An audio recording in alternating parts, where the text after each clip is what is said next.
Gotta tell you, it's been an absolutely wild Tuesday, and the deadline for roster cuts isn't even until 4 Eastern. The Patriots cutting veteran quarterback Cam Newton this morning. The news sending shockwaves across the world of football.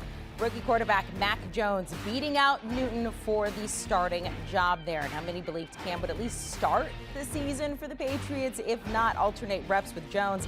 That is not the case. Mac Jones is the man. By the way, his jersey's already selling out. Taking a look at Cam's numbers from last season, they've taken a significant dive since he won MVP back in 2015. Now 32 years old, drafted first overall by the Panthers back in 2011. Of course, he was with them until the 1 year with the Patriots, now searching for yet another new home. So welcome in our NFL insider, Jonathan Jones. So the Patriots cut Cam. We've been able to breathe on this for a couple hours. The dust has settled. So we know what's next for the Patriots. That's Mac Jones. But what's next for Cam Newton, Jonathan? Get vaccinated. Number one, probably for Cam Newton, if he wants a shot at joining another football team. You know, I do believe, and we have yet to hear from Bill Belichick, who spoke to reporters before this cut was made, or at least announced publicly, that his vaccination status, Cam Newton I'm speaking of, that his vaccination status probably helped lead to the cut. Now, teams can't actually cut a player based off their vaccination status and that alone, but we saw him miss 5 days because of what the Patriots deemed a misunderstanding. We understand that the best ability in the NFL is availability, and so you need to be available to whatever team you're going to. And really, there are 30 available teams to Cam Newton, the Patriots, of course, not being one of them, as well as I am not at all seeing a reunion with the Carolina Panthers. What is next for Cam? Get vaccinated, be okay with being a backup, because there is no starter job out there that is going to be available to Cam Newton in the coming weeks unless there is an unfortunate injury out there. He can bide his time, and as I look around the landscape, yes, I think about the Washington football team and sort of a reunion with Ron Rivera and familiarity with that offense there.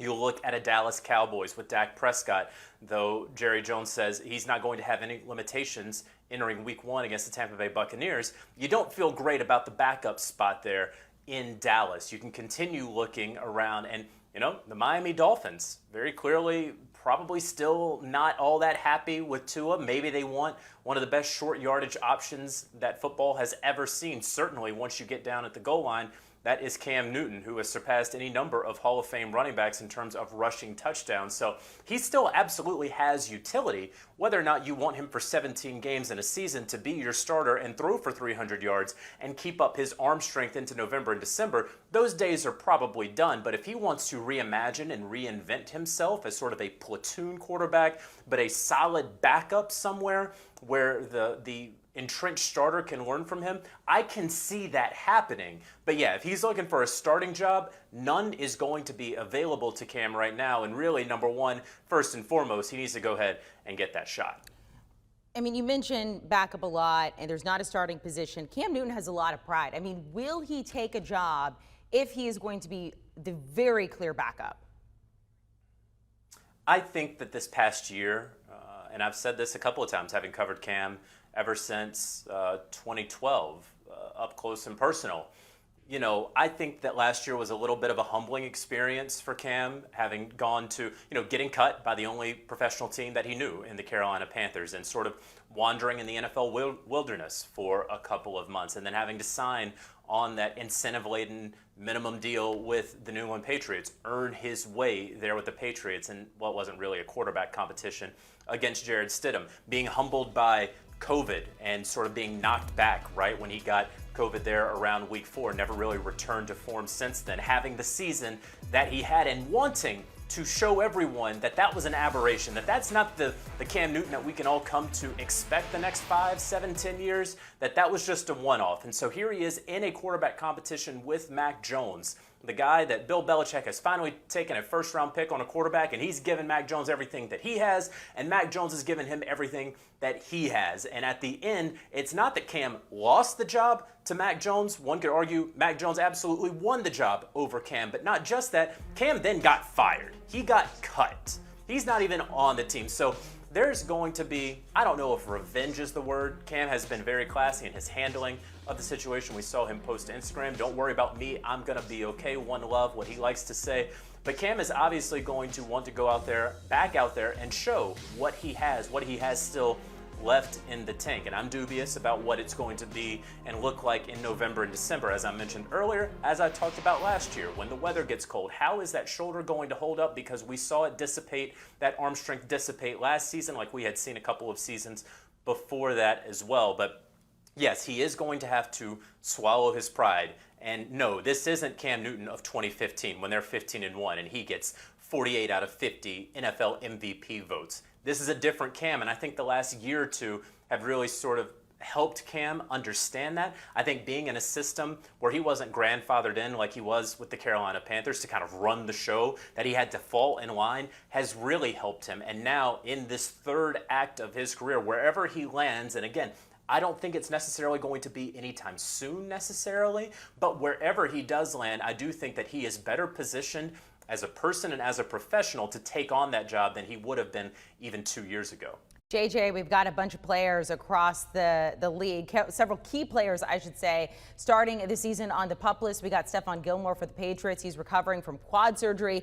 David Bakhtiari for the Packers towards the ACL in December, still recovering from that. Michael Thomas with the Saints. We knew he was going to be out. We didn't know how long. Now we have an idea of that. But of all of these guys, who leaves the biggest hole on their team? Well, I would probably say David Bakhtiari certainly leaves the biggest hole in the team, but I think the Packers have been prepping for that. The guy that the teams have not really been prepping for or feel like they are comfortable would be Stephon Gilmore and Michael Thomas. Michael Thomas, of course, sort of surprising everyone with that extremely late surgery that the Saints were not happy with, opting, of course, to try to rehab that foot and then deciding very late in the offseason that he needed to have surgery. The Saints have known that. They should feel very good about what they saw out of Marquez Callaway here in the preseason, really dating back to last year when they picked him up. But getting those 2 touchdown passes from Jameis Winston a couple weeks ago in the exhibition, that has to give you a good lift. But I look at Stephon Gilmore, and there's still a contract dispute there with the New England Patriots, who Stephon Gilmore didn't want to have to play a 17-game season being paid just $7 million, where Jalen Ramsey is out there as the best corner in the league getting paid $20 million. Now, Jalen Ramsey deserves every penny of that, but are you going to tell me that Stephon Gilmore is that much less of a corner than a Jalen Ramsey or any of these other corners who are making $15+ million per year? Stephon Gilmore deserves to be paid double that money. And so by being placed on PUP, at least for the first 6 games of the season, this says, okay, Stephon Gilmore, if you're going to play for the Patriots this season and if you're going to play for them under this contract, you're now going to make $7 million in 10 or 11 games as opposed to 17 games. But beyond that, that also doesn't change the math on whether the Patriots would trade Stephon Gilmore, a guy who has really been on the block now for more than a year, that for whatever reason or reasons, the Patriots have not been able to figure out how to trade him and certainly haven't shown any sort of want to when it comes to paying him more money, the money that he feels he rightly deserves. And so you look at the Patriots corner situation and you see J.C. Jackson, who would be corner 2 opposite Stephon Gilmore. He now moves up to 1. And I would probably think Jalen Mills, who's been that hybrid corner safety dating back to his time there with Philly, I could see him being that corner 2. And then if Stephon Gilmore is not traded when he returns from PUP, does he enter back into that fold, or do the Patriots continue looking for trade options for Gilmore? JJ, the Saints, they're going to have to play away from New Orleans upwards of a month or so because of Hurricane Ida there. So as far as the first month, I mean, not a huge impact regarding their games. They just had their home season opener against the Packers, so that will be elsewhere now. But of course, I mean, this includes practice and different other things like that. What sort of impact do you think this is going to have on that Saints team? Well, it could have a huge impact if they let it. I do think that the Saints players are going to have to understand, hey, this is our lot in life right now, and a lot of folks have it a whole lot worse than we do, being, yes, away from home. Hopefully their families were, of course, able to be evacuated out of New Orleans. They would be living out of a hotel, likely in the Dallas-Fort Worth area. They would be practicing on state-of-the-art facilities in that area, whether they are Division I, Power 5 conference school facilities. They certainly aren't going to be practicing with the Dallas Cowboys, even if they are playing in AT&T Stadium there in week 1, and then you sort of figure it out there in week 4 when they have their next quote-unquote home game. Sean Payton has said, yeah, it could be up to a month. We're going to put it out there as a month, but then we may be able to reel it back in depending on what the city of New Orleans, the people, the infrastructure is looking like there. And I'll say this, Amanda, based off the year that we are coming off of, where we have lived in a virtual bubble, essentially, I do think that the Saints players should be better equipped now than any person really would have been 3 or 4 years ago to execute this plan. And then also the Saints having unfortunate experience with having to pick up and go somewhere. If it were a decade and a half ago concerning Katrina, or it were with the football operations staff having to figure out contingencies if a hurricane over the years has made landfall into New Orleans, they have plans that have been in place for some time, and now they are executing those plans. And so all in all, yeah, it is a terribly unfortunate situation. Our thoughts and prayers, of course, to everyone in Louisiana and the affected areas, but the Saints themselves, they have to make the most of the situation, likely being in the Dallas-Fort Worth area and staying focused on the task at hand wherever they are in their bubble. JJ, the Texans are not expected to trade Deshaun Watson ahead of the cut-down line later today at 4 Eastern. Of course, there have been the rumors swirling around the Dolphins. What's the latest that you can tell us regarding Deshaun Watson? Yeah, the Texans have for a while now been trying to gin up any sort of urgency around Deshaun Watson. First of all, they should have been taking people's calls a very long time ago. They didn't. They thought that they were going to be able to change Deshaun Watson's mind. That was a foolish thought on the part of GM Nick Caserio and whomever else there within the Texans organization that believed that Deshaun Watson, with just a little nudging, was going to say, you know what, guys, forget all that. I'll come back. You mix in, of course, all the very serious allegations, the 22 civil lawsuits, the specter of the FBI and a possible suspension or commissioner's exempt list from the NFL, all of these certain things, very serious things that are happening. And what do you have? But you have a Texans team that's trying to say, hey, we'll let go of Deshaun, but it has to be for 3 1s and 2 2s. Well, I had a league source tell me over the weekend, if any team, and if it is the Miami Dolphins, then if the Miami Dolphins give up 3 1s and 2 2s for Deshaun Watson before all of those things are settled, people will be fired. And so the Texans tried to gin up that sort of urgency, and it turns out that there's really not that urgency. Over the weekend, Amanda, here on HQ, I said that Tuesday at 4 was sort of a soft deadline. It's not that the Miami Dolphins absolutely have to trade for Deshaun Watson, or that the Houston Texans absolutely have to get rid of Deshaun Watson by 4 p.m.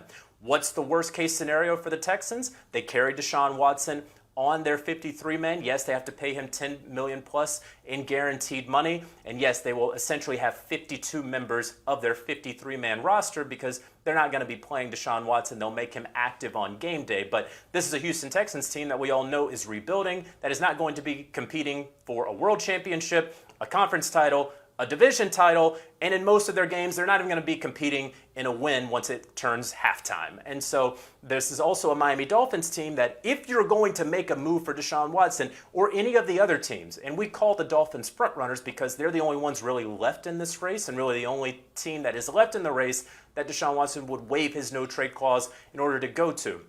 If you're the Dolphins, this is such a huge move with massive implications on and off the field, with your roster, with your fan base, with everything involved, that you're not going to rush it just to get it done by 4 p.m. to help out the Texans so that they can add a fourth tight end to their 53-man roster. That's not what's going to happen. So you really have up until the trade deadline, and whatever that is, week 7 or 8 for the NFL. I would have to think that if a trade is going to happen for Deshaun, and it's only going to happen if there are no injuries, that it would happen over the next 2 weeks. But this 4 p.m. Eastern roster cut-down deadline was always a soft deadline that no one had to meet unless they wanted to do the Texans a favor. Jonathan Jones, it's been a very busy day for you so far. We can expect that as the deadline to cut those rosters nears closer at 4 Eastern. JJ, thanks so much.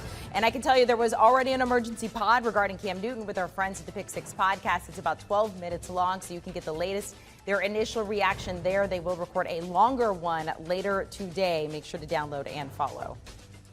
Do you want a sports network that delivers everything that matters about the game? The highlights, the picks, the instant analysis, no yelling, no fake debates, no politics. Hit the subscribe button and never miss a moment.